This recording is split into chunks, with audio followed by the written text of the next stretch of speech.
नमस्कार, हर हर महादेव, जय भोलेनाथ। आप सभी का स्वागत है। ये है चाचा का रेडियो। मेरा नाम नितिन है। व्लॉग, मूवी रिव्यूज़, आर्टिकल लेकर आता हूँ। और अगर आप मुझे बहुत पहले से जानते हो तो ये पता होगा कि जो अपना ये वाला चैनल है चाचा का रेडियो, इस पर मैं कभी किन्हीं और टॉपिक पे भी बात कर लिया करता हूँ जो मार्केट में हो रहा है। देखिए, न्यूज़ मेरे सामने भी आता है, रील्स वगैरह स्क्रॉल हम भी करते हैं, और कहीं ना कहीं से हमारे पास जो लाइव लेटेस्ट हो रहा है उसकी भी खबर आती है। कुछ बातें आज जो मैं करने वाला हूँ, ख़ास तौर से बच्चे तो ज़रूर देखें। आप अगर फोर्थ स्टैंडर्ड में हो, थर्ड में हो, फिफ्थ में हो, ट्वेल्थ में हो, कॉलेज में हो, मेरे लिए तो भैया बच्चे ही हो, तुमसे तो उम्र में बड़ा हूँ। जो मैं आज वीडियो बना रहा हूँ सिर्फ स्पेशल आपके लिए, और माता पिता से रिक्वेस्ट है कि अपने बच्चों को बिठाकर मेरी ये वाली वीडियो दिखाइएगा ज़रूर। देखिए, कभी राजस्थान से, कभी गाज़ियाबाद से, कभी दिल्ली से, और पता नहीं बहुत से ऐसे हैं, करीब 13-14 जगह हैं जहाँ पर हाल फिलहाल में समस्या हुई है। मैं सब पर तो नहीं, लेकिन कुछ पर ज़रूर बात करने वाला हूँ। आज की वीडियो में कोई कहानी नहीं है। जिन्हें सिर्फ कहानी देखनी है वो जा सकते हैं, डिसलाइक भी कर दोगे तो भी कोई दिक्कत नहीं है। और अगर मेरी बात समझ आ जाए, मैं नहीं कहता कि मेरी वीडियो को आप लाइक करो, इस वाली वीडियो को पर्टिकुलर, लेकिन किसी के साथ आज की वीडियो शेयर ज़रूर करनी है। और ख़ास तौर से जो माता पिता हैं ना, जिनके बच्चे स्कूल जा रहे हैं और छोटे हैं, उन्हें तो ज़रूर कि भाई उनको दिखाना।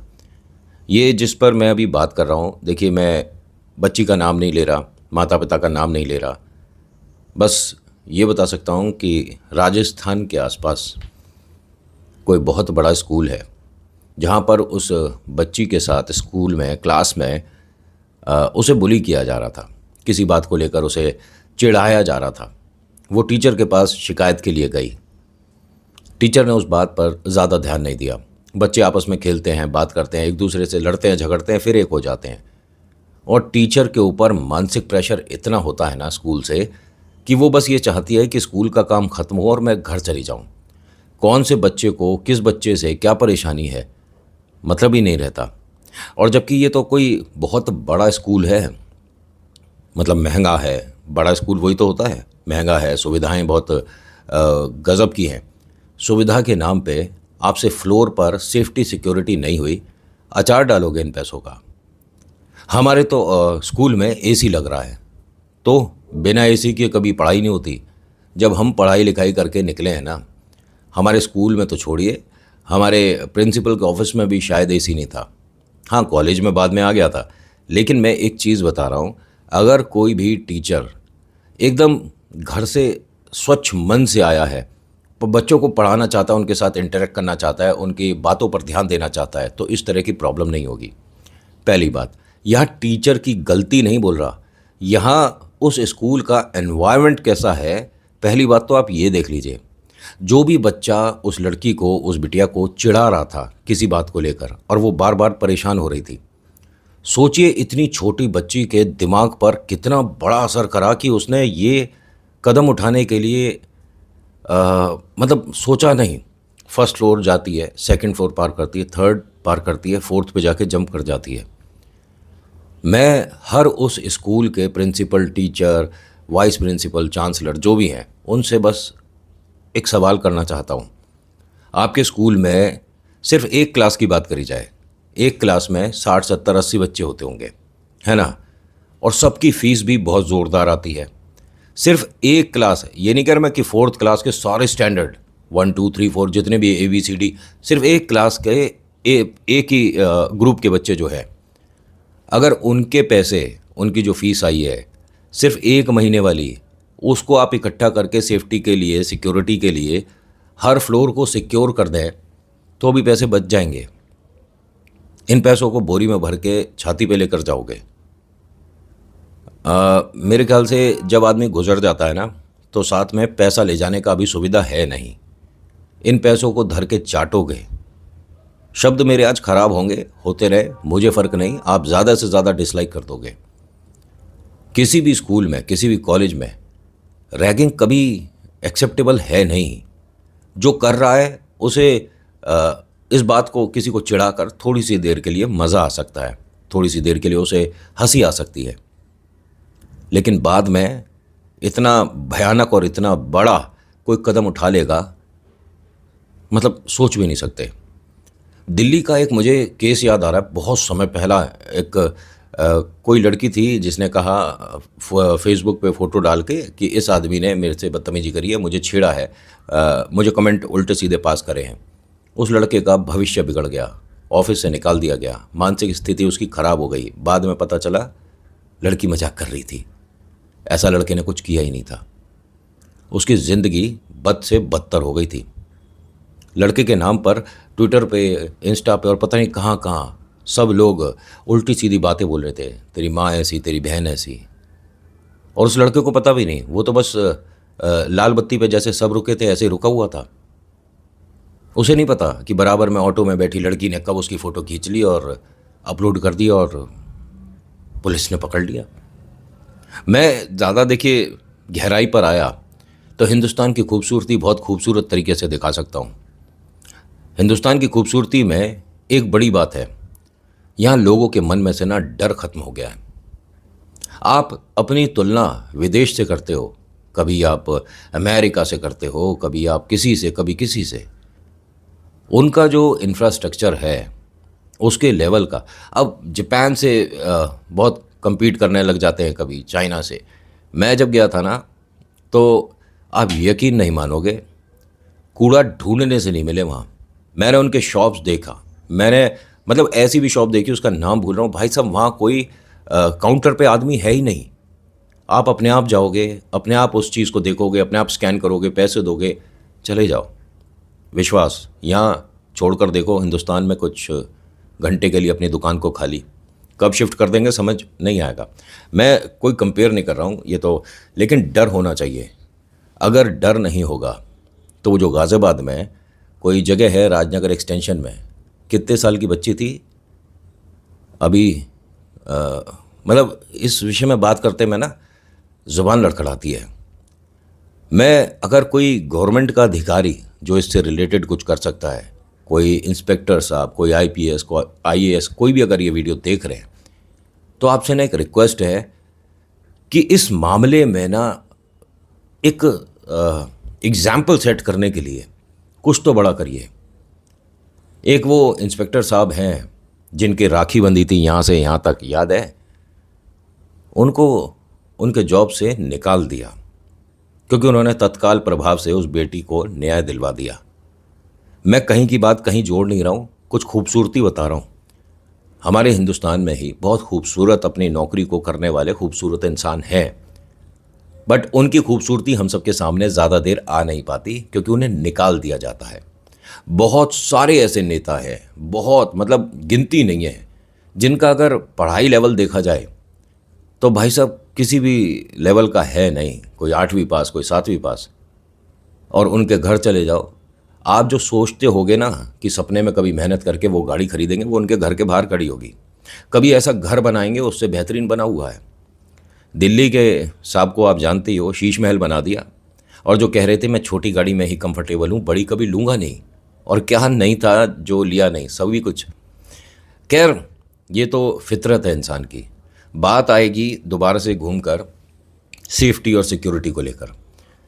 ये जो स्कूल में हुआ, अगर हर फ्लोर पर एक जाल ही लगा देते तुम, जिसकी वजह से आप नीचे नहीं गिर सकते, नहीं कूद सकते। अब बड़े बड़े अपार्टमेंट बनते हैं, कोई 16 मंजिल, कोई 17 मंजिल। देखो मैं अपनी बात बताऊं, मुझे तो डर लगता है। मैं शुरुआत से ही ऐसे मकानों में रहा हूं, जितने भी हमने देखे हैं, जिसमें आपने गेट खोला और बाहर आ गए, समझ गए। मैं ऐसे ही घर में ज़्यादा कंफर्टेबल रहता हूं। मुझे अपार्टमेंट्स वाला हिसाब किताब नहीं समझ आता। आपको ब्रेड लेनी है, लिफ्ट लो, नीचे जाओ, ब्रेड ली, वापस आए, अरे मक्खन रह गया, वापस भैया। थोड़ा सा सेफ्टी सिक्योरिटी तो मानता हूँ कि अच्छी है। आपके बच्चे बाहर खेल रहे हैं, कोई दिक्कत नहीं है, कोई स्ट्रीट वेंडर अंदर नहीं आ सकता। लेकिन लोकल एरिया में कोई भी आ जाता है ना। बस गेट खुला होना चाहिए, आपके तो घर के अंदर तक आ जाए। एक सेफ्टी सिक्योरिटी वाला कंसर्न तो है, जिसमें अपार्टमेंट वाले थोड़े बहुत 1-8% ठीक है, वहाँ पार्किंग का इशू नहीं होता। लेकिन अपने लोकल में देखा जाए तो किसी ने बड़ी गाड़ी ले ली तो पड़ोसी को परेशानी हो जाएगी, हमारी गाड़ी कहाँ खड़ी करेंगे, ये सारी मैटर। लेकिन मैं स्कूल वाली बात जो कर रहा हूँ, सिर्फ एक क्लास के बच्चों की फ़ीस से आप पूरे अपना ये सेफ्टी वाला जो इंफ्रास्ट्रक्चर है इसको ठीक कर सकते हो। अगर मैं गलत कह रहा हूँ तो बताइएगा। अगर वहाँ पर सेफ्टी के नाम पर कुछ बीच में हर्डल्स होते, कुछ रेलिंग लगी होती, वो बिटिया किसी भी तरीके से जंप नहीं कर सकती थी। जो उसकी परेशानी थी वो घर आकर अपने मम्मी पापा से बोल सकती थी। लेकिन बच्चे क्या करते हैं, पापा डांट देंगे, मम्मी गुस्सा हो जाएंगी, नहीं नहीं घर पे नहीं बताऊंगी। तो जितने भी बच्चे आज ये वीडियो देख रहे हो, ना तुम्हें टीचर से बोलना है, ना तुम्हें अपने मम्मी पापा से बोलना है, आपको किसी से अगर नहीं बोलना है और आपके मन में बेचैनी है कि मैं क्या करूं ऐसा, तो मैं हूं आपका एक ऐसा बड़ा भाई जो इन तीनों से बात कर सकता है। आपके स्कूल के प्रिंसिपल से भी कर सकता हूं, आपके मम्मी पापा से भी कर सकता हूं। आपको टेंशन कभी नहीं लेनी है। आपको अगर कोई चिढ़ाता है, जो उल्टा सीधा बोलता है, देखिए वो ज़माने चले गए जब हमने ये सुना था कि जो बोलता है वो होता है। कोई हमें पागल बोलेगा तो तू पागल है क्योंकि तूने बोला है। हमने ये सीखा है, ये ज़माने चले गए। बच्चे लोग आज की डेट में नितिन भैया जो बोल रहा है इसकी एक एक लाइन को अपने दिमाग में बिठा लेना। बहुत आराम से आज का वीडियो चल रहा है और प्लीज़ प्लीज़ बच्चों के साथ ज़रूर देखिएगा कि बेटा जैसा गाल वैसा तमाचा। अब कहोगे कि नितिन भैया हम इस बात को अच्छे से नहीं समझ पाए, प्लीज़ एक्सप्लेन। आपको अगर कोई चिढ़ाता है, आपको अगर कोई बुली करता है, कोई बदतमीज़ी करता है, तो उसको उसी भाषा में रिप्लाई करो। अब कहो कि नितिन हम ऐसा बच्चों को नहीं सिखाते कि आप किसी से बदतमीज़ी करो। आप कौन से समाज में रह रहे हो? ये बदतमीज़ी करना नहीं होगा, ये सेल्फ डिफेंस होता है। आपको अगर चलते रोड पर, ज़रा एक इमेज बना रहा हूँ, ध्यान से सुनना इसे।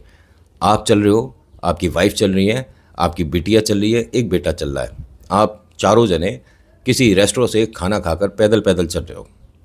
पीछे 2-3 लड़के चलने लग जाते हैं। पहले आपकी वाइफ को उल्टा सीधा बोलते हैं। आप अपनी वाइफ से कहते हो इग्नोर कर दो, आप इग्नोर करो, सीधा चलो। फिर आपके बेटे से उल्टा सीधा बोलने लग जाते हैं, जो कि बहुत छोटा है, 4th क्लास में, 3rd क्लास में।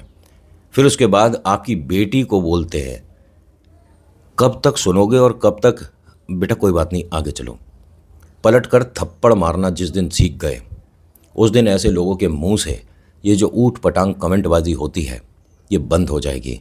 और एक चीज़ बताऊं, अगर वो किसी बड़े नेता का बेटा निकला तो, अगर किसी रईस बाप की औलाद निकली तो क्या, उनका कुछ नहीं होने का, उल्टा आपको ही 2-3 बातें सुना दी जाएगी।